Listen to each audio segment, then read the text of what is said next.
আজ আমি নিজের ইনকামের টাকা দিয়ে নিজেকে কিছু গিফট করব, তাই জুয়েলারি দোকানে চলে আসি। সাথে এই জুয়েলারিটা আমি দেখে গিয়েছিলাম, আমার খুব ভালো লেগেছে। পরে আমি আমার বোন আর আম্মুকে নিয়ে আসছি দেখানোর জন্য।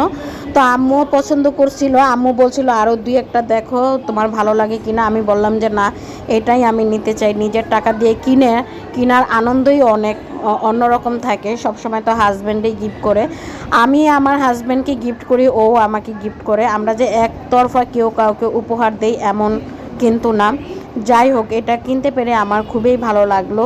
তো এটা আমি বুকিং দিয়ে আসছি। আরও অন্য কিছু দেখছিল আমার বোন। তো এখানে গোল্ডের দোকানে আসলে একটা কি মেয়েদের মাথাটা নষ্ট হয়ে যায়, কি থেকে কি কিনবে। তো এটা নিয়ে অনেক দামাদামি চলতেছে। আর এই দোকানটা আমাদের খুবই পরিচিত, ঠিক আছে। আর এটা ছিল 22 ক্যারেটের মধ্যে। তো আমার এই জুয়েলারিটা কেমন হয়েছে বলো, অবশ্যই সুন্দর হয়েছে।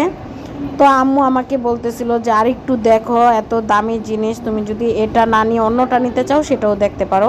তারপর আমাকে আঙ্কেল আরও অনেকগুলো চেন নেকলেস এগুলো বের করে নিয়ে আসলো। তো আমি বললাম যে না, আমার আবার একটা সমস্যা হচ্ছে, প্রথম দেখে আমার যেটা ভালো লেগে যাবে, তারপরে যদি আমি 100টাও দেখি তারপর আমার আর ভালো লাগে না। তো আঙ্কেল দেখেন কতগুলা মানে গোল্ড বের করে নিয়ে আসছে। তো আমি বলতেছি আঙ্কেল এগুলো আমার একটাও চলবে না, আমি ওটাই নেব।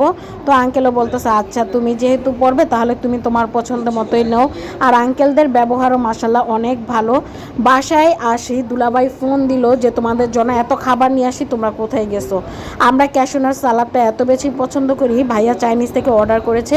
আর আসার সময় আমি ডিসকাউন্ট নিয়ে আসছি, ভাইয়া আমাদের জন্য পিৎজা আনছে। তারপর এখানে আরও ছিল, এই পিজাটা খেতে কিন্তু অনেক বেশি মজা, আর একদম গরম ছিল পিজাটা, আর খুবই বেশি ইয়াম্মি ছিল। তো এটাও খাচ্ছিলাম, সাথে ক্যাশনার সালাডটাও খাচ্ছিলাম। দুলাভাই কোনো খাবার আনার পর সে 100বার ফোন দিবে তোমরা আসো, তাড়াতাড়ি আসো। এরকম দুলাভাই পাওয়া আসলে ভাগ্যের ব্যাপার। তারপরে এইখানে দেখো এই দোকানটা নতুন হয়েছে। তো ভাইয়া এখান থেকে আমাদের জন্য চিকেন নিয়ে আসছে, এত বেশি মজা, স্পাইসি অ্যান্ড ক্রিস্পি ছিল, খুবই ভালো লেগেছে। তারপর এখানে আমরা গরুর মাংস দিয়ে, পুরি দিয়ে, আনারস ভর্তা, পেয়ারা ভর্তা, তারপর আম ছিল, সবাই মিলে খুব মজা করে খাচ্ছিলাম। আজ খেতে খেতে টায়ার্ড, আর অন্যদিকে আমার মনটাও খুব ফ্রেশ, খুব ভালো যে আমি কিছু একটা কিনতে পেরেছি। তারপর ভাইয়া আমাদের জন্য খিলগাঁও থেকে এই খুব মজার বার্গারটা নিয়ে আসছে, সেখানে গেছে উনি আমাদের জন্য এনে, আর আমরা খেয়েছি, এতেই উনি স্যাটিসফাইড। আর এই বার্গারটা আসলে অনেক বেশি মজা, তোমরা অবশ্যই এটা ট্রাই করবে। তারপর বড় আপু বলতেছে এখন সেমাই খাবা, কিন্তু আমি আর কোনোভাবেই খেতে পারছিলাম না, যেহেতু পরপর এত কিছু খেয়ে আমার পেট ভরে গেছিলো। এই পর্যন্ত।